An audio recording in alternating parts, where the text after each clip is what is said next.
Epístola a los Gálatas capítulo 3. Este capítulo es uno de los más importantes de esta carta. Comienza el apóstol Pablo diciéndole a los de Galacia: Gálatas insensatos, ¿quién os fascinó para no obedecer a la verdad, a vosotros antes cuyos ojos Jesucristo fue ya presentado claramente entre vosotros como crucificado? En la versión traducción viviente dice: ay Gálatas tontos, ¿quién les ha hechizado de esa manera? Pues el significado de la muerte de Jesucristo se les explicó con tanta claridad como si lo hubieran visto morir en la cruz. Esto solo quiero saber de vosotros: ¿recibisteis el Espíritu por las obras de la ley o por el oír en fe? Recordemos que muchos judíos influyentes estaban tratando de judaizar, de pervertir el evangelio de la gracia de Dios. La ley fue cumplida por Jesús y muchas cosas de la ley ya no hacían parte de la fe. Recordemos que la ley se mueve en hacer, y otra cosa es la gracia por la fe. Por eso dice aquí: tan necios sois, habiendo comenzado por el Espíritu, que tiene que ver con el escuchar el mensaje de la gracia, ahora vais nuevamente a acabar con la carne. Y Pablo relaciona la ley con la carne. Ahora, ¿por qué la relaciona con la carne? Porque el fin de la ley era darle fuerza a la carne. Al estipular una ley, la carne se volvía mucho más poderosa para contrariar. La ley decía: no codiciarás. Y la carne, cuando habla de carne, es la palabra griega zars. Una ley corrupta, interna en el ser humano, tomaba más posesión y más fuerza para contrariar a Dios.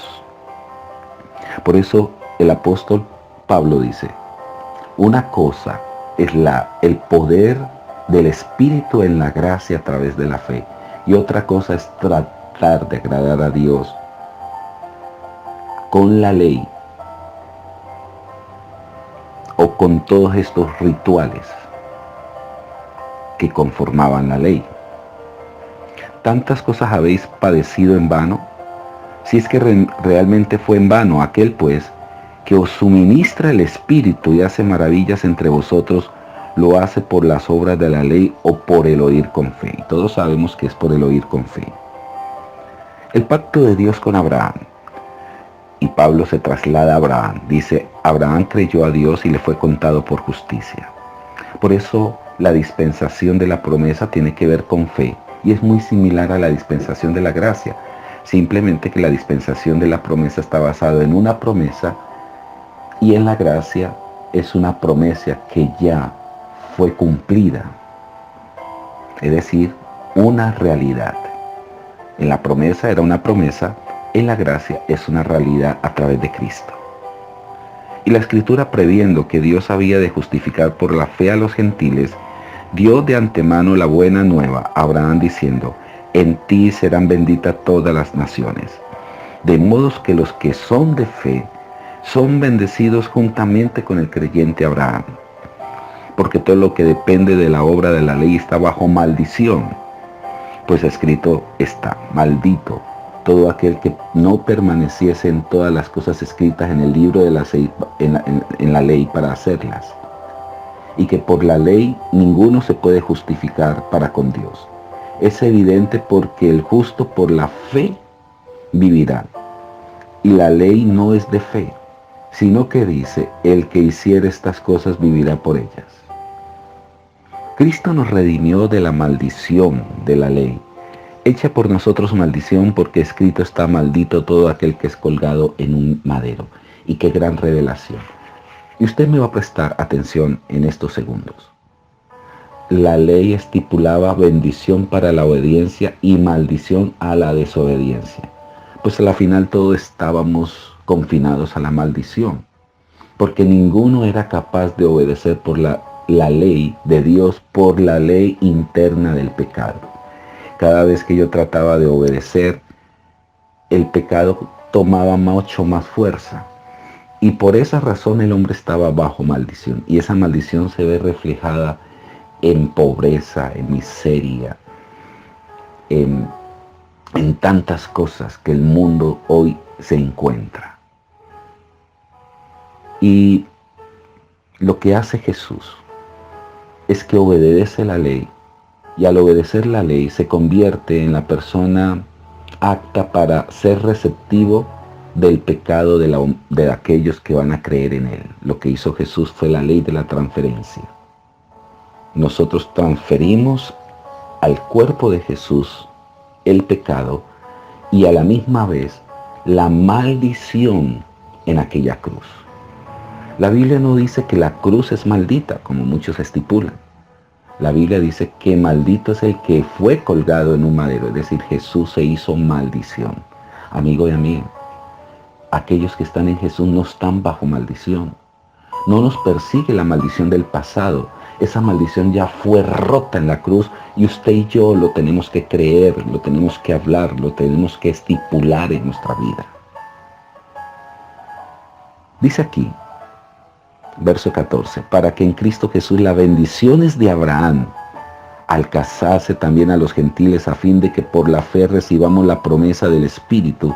Hermanos, hablo en términos humanos, un pacto aunque sea de hombres, una vez ratificado, nadie lo invalida. Ahora, si eso es de hombres, ¿cómo será el pacto con Dios a través de su preciosa sangre? El nuevo pacto que es la sangre de Jesús. Ahora bien, a Abraham fueron hechas las promesas y a su simiente. No dice a las simientes. Recordemos que Abraham tuvo más hijos con Sétura, Ismael con Agar y muchos. Solamente en la simiente, esa simiente que iban a ser de las entrañas del pueblo de Israel, específicamente de la tribu de Judá, la simiente de Jesús. No dice y a las simientes como si hubiese de muchos, sino como de uno, y a tu simiente, la cual es Cristo. De esa simiente incorruptible es que nosotros nacemos. Por eso la Biblia dice en 1 de Pedro 1:23, fuimos renacidos por la palabra de Dios que vive y permanece para siempre, de simiente incorruptible y no de corruptible. Esto pues digo, el pacto previamente ratificado por Dios para con Cristo, la ley que vino 430 años después, no lo abroga para invalidar la promesa.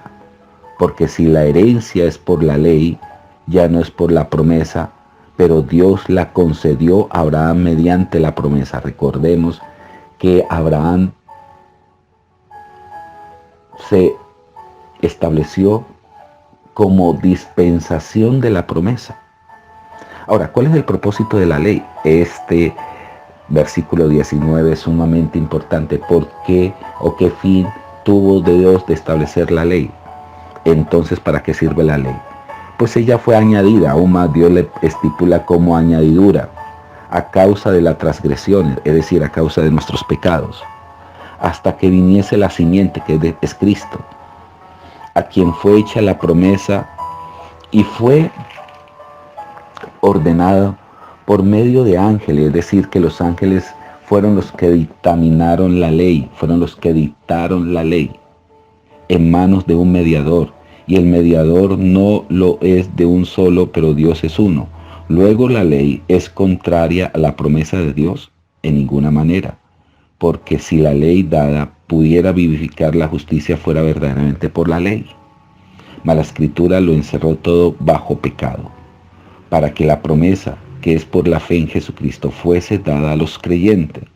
Pero antes que viniese la fe, estábamos confinados bajo la ley, encerrados para aquella fe que iba a ser revelada.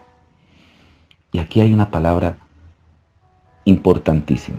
La fe iba a ser revelada, es decir, que la dimensión de la gracia de Dios es un concepto de revelación, apocalipto, correr el velo. Muchos tienen sus ojos cegados, sus ojos ensordecidos y no pueden conocer esta dimensión. Solamente a través del Espíritu se puede hacer. Y aquí está el fin de la ley, de manera que la ley ha sido nuestro ayo o nuestra niñera. ¿Qué hacía una niñera? Tomar de la mano al niño y llevarlo a un lugar seguro.